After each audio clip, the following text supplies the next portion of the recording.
What's up guys and gals, welcome to my first Pokemon solo run challenge. This is heavily inspired by the very similar challenges from Mah-dry and J-Rose11, so I want to give those two a big thank you for having the idea.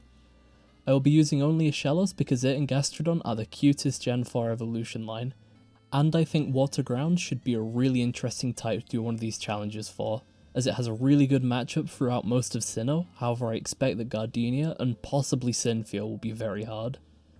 So, let's quickly go over the rules. 1. I can only use the starting Pokemon in battle. 2. I can evolve that Pokemon if it can evolve. 3. No items will be used in battle. This includes held items for this run.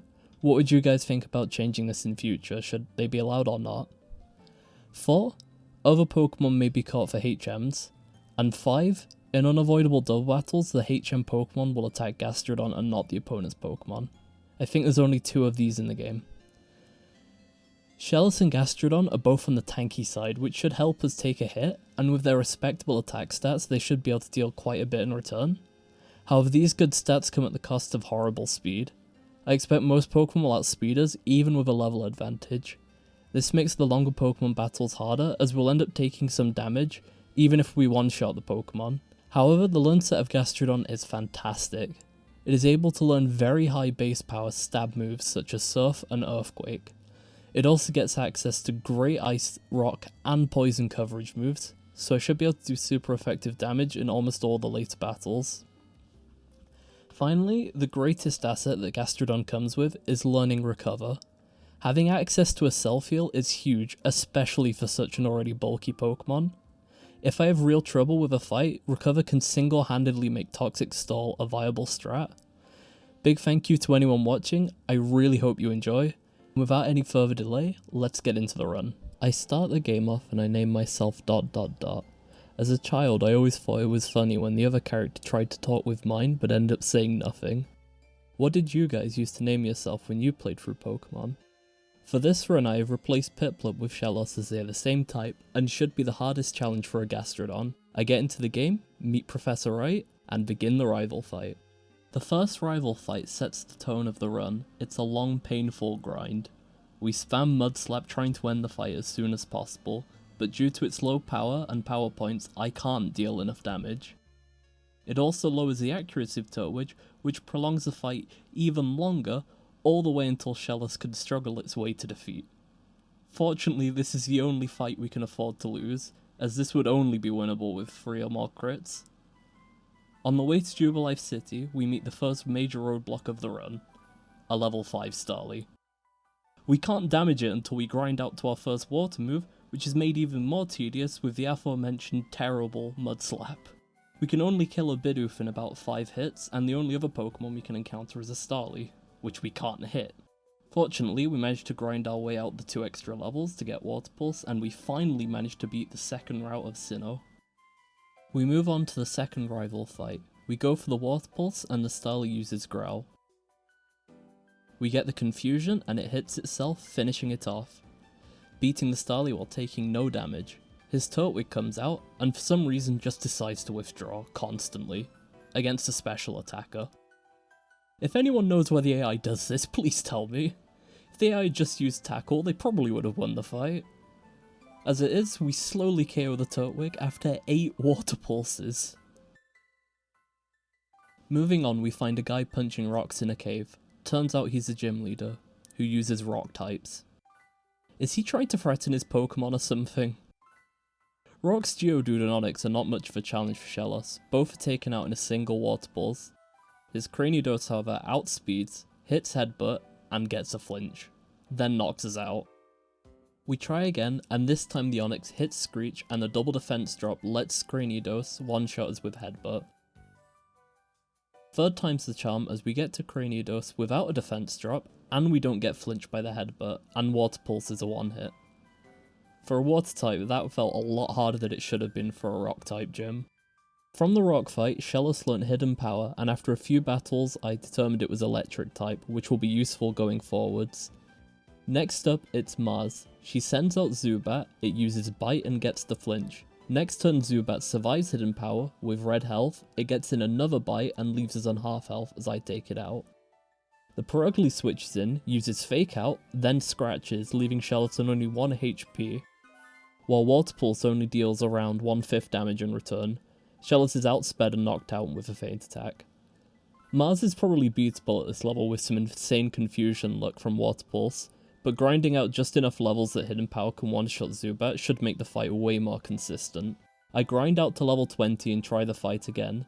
The Zubat goes for a bite, and we don't flinch. This time Hidden Power one-shots in return. We move on to Perugly with way more HP than last time. It again goes for Fake Out, then goes for Scratch. We use Water Pulse and do 1/3 damage. Perugly scratches again, putting us into red health. We Water Pulse, and get a crit, getting the win. So let's talk about Gardenia. My first attempt, I try and use Return as it's the best neutral move I have. Turtwig sets up a Reflect, and then one-shots us with a crit Razor Leaf. At this level, there's no chance of even getting past the Turtwig. We try asking Cynthia for help, but she cuts us. So we grind until we evolve into Gastrodon at level 30, as we need the extra base stats to have a chance against Gardenia. We run until we max out Friendship, which in turn maxes out Return's base power. This should hopefully give us the most consistent strategy for Gardenia, without being so overleveled that the next main fights become way too easy. I try a few more attempts at level 30, and while some get past Turtwig with full health, Turtwig usually sets up Reflect, which makes Roserade a free hit while Gastrodon is a 2-hit. I even try using Rain Dance to set up a Water Pulse sweep, but this goes even worse.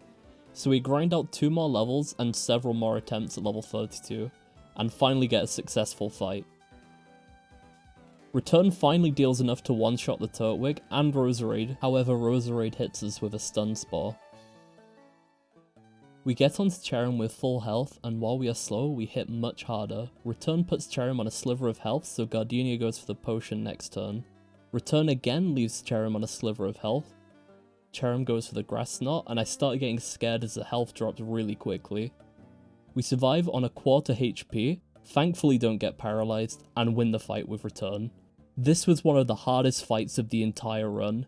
Maybe it was possible without evolving here, so we don't become 4 times weak to grass, but Shellos' base attack is really low. I'm worried that leveling so high now makes the next fights trivial. What do you guys think about overleveling in challenges like this? Good news! Lucker is here! Anyway, so Jupiter is definitely made a lot easier by leveling for Gardenia. Both her Zubat and Skuntank are not issues for Gastrodon, going down in 1 and 3 hits respectively. Fantina again is a pushover. I do make a mistake not setting up the Rain Dance turn 1, but eventually we set it up and then one-shot Miss Magius, easily tanking its 4 times effective Magical Leaf, and then one-shot the Haunter. The third rival fight provides more of a challenge. I set up Rain Dance and take out Staravia easily enough, but due to Grottle being grass type, I think Return will deal more damage. However, because of Intimidate's attack drop and the Rain boost, Water Pulse actually deals slightly more.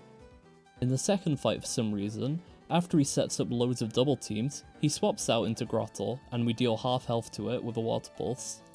We outspeed and finish it off next turn. The rest of his team is all easily swept by Water Pulse.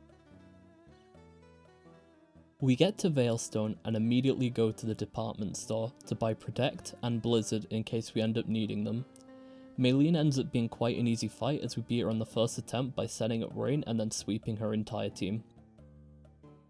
Also, Lucker is here. The next rival fight is another Rain Dance full sweep of his team, however it takes 2 attempts due to the biggest weakness of Gastrodon, its abysmal speed stat. On the first attempt we get outsped by Ponyta and Stomp makes us flinch. I didn't even know Stomp could flinch. Because of the flinch he gets in another Stomp and then Buizel takes us out with priority Aqua Jet. On the second attempt he doesn't get the flinches, so we have just enough health to tank the Buizel's Aqua Jet. It's very worrying we're having issues when we're 10 levels above his whole team. Wake ends up being a very similar story to the last rival fight. It's a relatively easy fight where the AI gets really lucky to win the first attempt. In this fight, the Gyarados goes down easily enough due to Hidden Power Electric, but his Floatzel manages to hit a crit defense dropping crunch. We can't quite one-shot Floatzel, so it gets another hit, leaving me on 3 HP, and we can't beat Quagsire on that health. Well, this should be easy, right? Just make sure the AI doesn't get a 1 in 125 chance. So of course next fight he gets the exact same luck. On the third attempt he doesn't get as insane luck and we're able to easily sweep through the rest of his team. The marsh is blown up, because this helps Team Galactic somehow, and oh my god, if only she were. The first Cyrus fight continues Gastrodon's trend of horrible luck, as he immediately gets a freeze on his turn 1. We do manage to fall right after, but we still miss the attack. He then gets in a Screech and we finally KO Sneasel. That wasn't that bad. Then Golbat comes out and gets a flinch, then confuses us. Then we hit ourselves, twice in a row. On the second attempt, we get far more luck, dodging most of his attacks and getting an unnecessary critical hit. None of his Pokemon are a big challenge for us. After we win the fight, we are given Surf, which we teach to Gastrodon right away. Moving on, we get to the rival fight on the bridge. This is the first battle where his entire team is fully evolved, and this makes the entire fight easier, as Torterra now takes neutral damage to water. We set up Rain Dance and we full sweep with Surf. Easiest rival fight so far. Byron is the same story, getting full sweat with Rain Dance boosted Surf. As a kid playing through Sinnoh, the gym leaders never provided a major challenge. I usually beat them in like 2 to 3 attempts. However, the Elite Four and Cynthia made me delete the save file for my first ever playthrough attempt, as they were so hard. What trainers do you guys remember being difficult from Gen 4? The lakes are blown up, because Team Galactic hate Magikarp, and I easily sweep both lake fights, so we'll just skip them and move on. As we're on the way to Snowpoint City, I just want to take time to say how amazing the soundtrack is for this route. It really makes this route feel really cozy, and brings me back to the first time playing through Gen 4. The music in the background right now is a remaster of Route 216 made by Zame. Go check out their channel. The music they make is so good, Nintendo should just use it for the Gen 4 remakes. Just before we take on Candice, I get the TM for Earthquake and teach it to Gastrodon, and teach it Blizzard. At first I was thinking the Blizzard might be able to one-shot the Abomasnow with it being really high base power and neutrally effective. It doesn't even do half. The Abomasnow responds with Wood Hammer, which easily one-shots Gastrodon. I don't think this is possible without some grinding and move changes. I grind up another 2 levels and realise that we have slightly higher attack stat, and the rock type moves are also super effective against Abomasnow. So we teach Rock Tomb over Blizzard and try again. We easily tank Sneasel's feint attack and bring it down to a sliver of HP. Candice goes for the heal, we attack again and get a better damage roll taking it out. Abomasnow comes out and we hit the Rock Tomb and get a crit taking it out. In the end, Rock Tomb would do just about the same damage as Blizzard, so we just got really lucky. The Frostless comes out next and begins to spam double teams. It has Snow Cloak as well, so it already has a free double team due to the hail. And Rock Tomb is not 100% accurate, which in Pokemon means it has 0% accuracy. I miss 3 in a row before landing a hit as Frostlass hits the Blizzard. Both me and Candice are only 1 hit away from winning, but Candice has 4 double teams up. So I go for the safest play I can, going for the more accurate Earthquake, and it connects. Her last Pokemon is a Piloswine, and it's slower than us and it's weak to water, so it goes down in a single surf. Despite getting this on only the 3rd attempt, I think it came down more to luck than an actual good strategy on my side. The main plot of Platinum picks up, and we get invited by Looker to go to his favourite public speaker. Cyrus explains why he is not sus. What did you do with Big Chungus? We know you're the sus imposter, and I saw you vent in electrical. After this shocking accusation, we go and fight Cyrus to prove our innocence. We easily sweep through his entire team with Rain Dance and Surf. The next few Galactic Leader battles are just as easy, with their teams all going down to a few Surfs. The 3rd Cyrus fight, however, is a completely different story. His Houndoom leads with a Burn, and although it is easily one-shot, the combination of Burn and Intimidate makes physical moves pointless to use, so we can only use Surf, and his Gyarados just does more damage than me. It also gets a lucky flinch on Waterfall. I teach Rock Slide over Rock Tomb, thinking the higher base power move might make the battle doable. And due to the Houndoom not going for the burn, we're able to get past Gyarados, but then we quickly die to the Honchkrow as I try to set up a Rain Dance. His Pokemon all outspeed Gastrodon and all deal significant damage before they go down.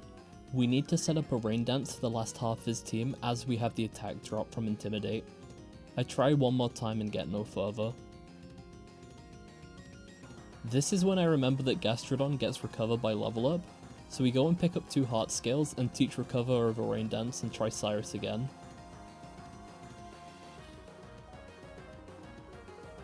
In the next attempt, we get past his Houndoom taking little damage, and then I half health the Gyarados with Rock Slide. The turn after he hits the flinch, and I must use Recover here or risk losing. I get off 2 recovers back to back, getting into high green health, and finish Gyarados with another Rock Slide. Next it's Honchkrow. It hits for decent damage with Night Slash, but Surf from Gastrodon leaves it on a sliver. As I know he will heal this turn, I go for the Recover. I Surf again and get a higher damage roll, taking out the Honchkrow in one hit. His Weavile comes out next, and I want to get a feel for the damage it does, so I use Recover. It's a good thing I did, as it hits a crit Night Slash that definitely would have taken me out if I didn't heal up. We hit back with a Surf which crits and takes down the Weavile. On to his last Pokemon. His Crobat does little damage with an Air Slash, and we put it into red with Surf, so Cyrus heals next turn and we hit another Surf, leaving him in the red again. Crobat hits us with a final Air Slash which we easily tank, and we get the victory with another Surf. This was one of the most unexpectedly hard fights in this run. Next up, it's Volkner, who is a total pushover. We're a ground type with Earthquake. Why did he even bother battling us? We do however level up to 69 against him. Nice! Going through Victory Road, Veteran Edgar and his Tangrowth caused me some issues, so I go and pick up the TM for Ice Beam and use it to get past him. It will also be useful for some of the Pokemon coming up. We get to the Pokemon League, but before we can take on the Elite Four, we must get past Barry one last time. Ice Beam makes this fight relatively simple, as it takes out both Staraptor and Torterra in one hit.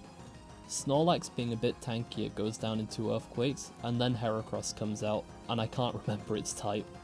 I always thought it was Bug Flying, that just used lots of fighting moves, so I go for Ice Beam, which is a 2-hit KO, even with the close combat defense drops. Next turn it outspeeds and gets the knockout. This fight is definitely winnable though, I just need to choose the right moves. So attempt 2, this time Staraptor uses U-turn to swap into Torterra, which gets Torterra taken out. Snorlax hits the paralysis with Body Slam, and then rests as I can't move due to paralysis. They sleep their turn away, and we're paralyzed again. Finally we get to move and use it to recover. Snorlax finally wakes up, but we don't get paralyzed again, so we take it down with 2 Earthquakes. Staraptor comes out and U-turns away, while I recover. Then we get paralyzed twice in a row as Rapidash uses Bounce. I finally get to hit it and take it out with a Surf.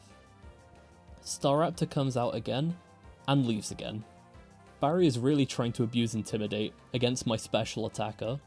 Due to the U-turn, I get a free hit on the Heracross. Next turn I easily tank the hit from it and finish it off with a Surf. Staraptor comes out yet again, and then leaves yet again. Who saw that one coming? Floatzel tanks a not very effective Surf, leaving it in orange health. I then get a scare as I get paralyzed and left in red health. I decide to go for the recover, first so we have to tank a crunch. We do, surviving on just 14 HP. I get the recover which seals this fight. I recover up again to nearly full health, then finish off the Floatzel. Finally the Staraptor returns, and then it goes off to the shop, just like Dad did. Moving quickly on, it's Aaron, the bug specialist. Yanmega and Heracross both quickly go down in one hit. The Vespiquen is tanky enough to survive an Ice Beam with red health, which means it then gets a full restore. I use this as an opportunity to recover and then take out Vespiquen with another 2 Ice Beams.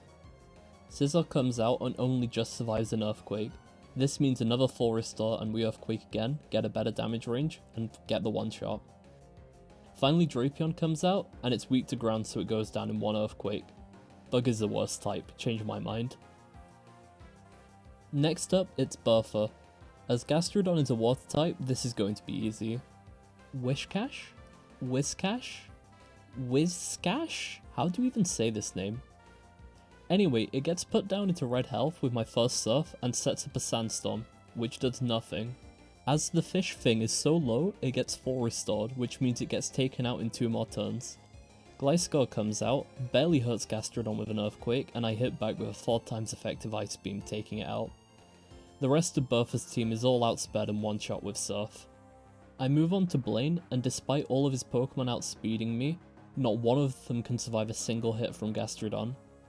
As a kid, I always found the Elite Four in this game a challenge with a full team, as they would almost always take out 1 or 2 Pokemon. I think Sinnoh has one of the hardest Pokemon leagues. Even with this level advantage, I didn't expect it to be this easy. And then we have to fight Lucian. I always thought Lucian to be the easiest of the Elite Four, but as soon as I take out his Mr. Mime, I lose the battle. Both his Alakazam and Gallade have grass coverage moves which are 4 times effective on Gastrodon.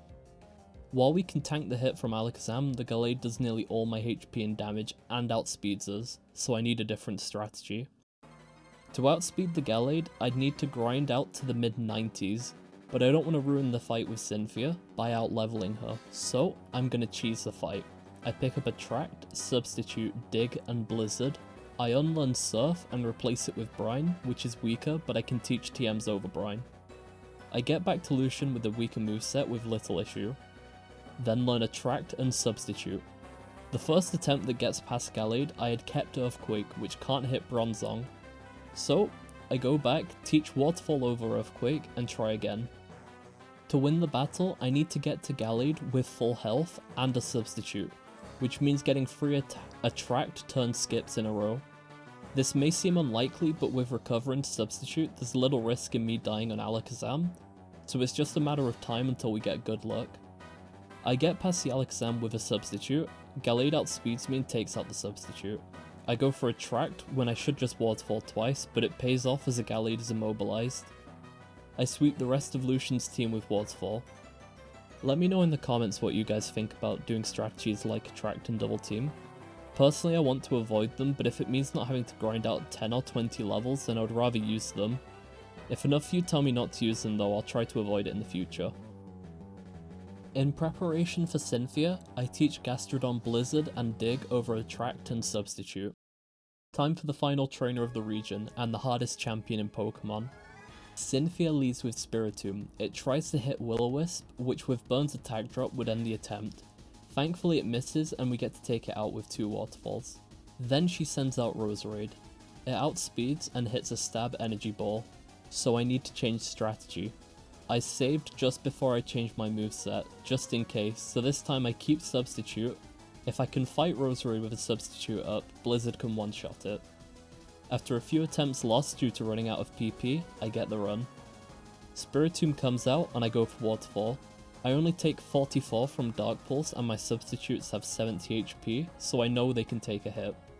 I want to go on to her remaining Pokemon with as much health as I can, so I recover behind the substitute, then set up another one before taking out Spiritomb.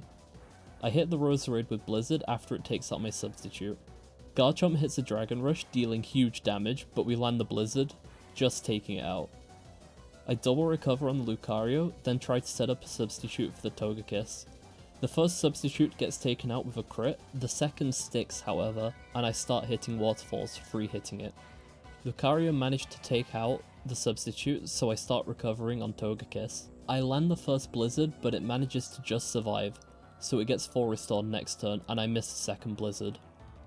With only 1 PP left, we manage to hit Blizzard, dropping a Togekiss back to red and allowing us to take it out with a Waterfall. It's down to our last Pokemon, Milotic, which resists my Waterfalls and I've only got 2 recovers left. I recover after being brought down to just 25 HP, then hit Waterfall. It looks like it's going to be a 4-turn KO. I go for my last recover, then spam Waterfall and pray. For some reason she decides to use Mirror Coat, which lets me tank her remaining hits and just manage to take it out with 3 more Waterfalls. With that, I've done it. Pokémon Platinum has just been beaten with only a single Gastrodon. Firstly, this was incredibly fun. I seriously recommend you guys go out there and try a solo challenge in your favourite Pokemon game. It is so satisfying to beat some of the harder battles by changing tactics and so much fun deciding which tactic to use. To me this makes Pokemon into almost an entirely different game, and it is so much fun. I'm definitely going to do more solo runs. Speaking of which, if you guys have any other evolution lines you want to see run through Sinnoh, let me know down in the comments. I think for the next one I'm going to add a timer and try and add a speedrun element to these videos, maybe see which Pokemon can beat Platinum the fastest. If you enjoyed, please consider liking, subscribing and commenting, it really helps me out and lets me know that you guys enjoyed the video. I'll try and respond to every comment the video gets, so ask me anything you want. Finally, I've decided which Pokemon I will use next, and for all those who are still watching, here is a hint. If you know it, you know it. No spoilers now. Thank you guys so much for watching, have a great rest of your day.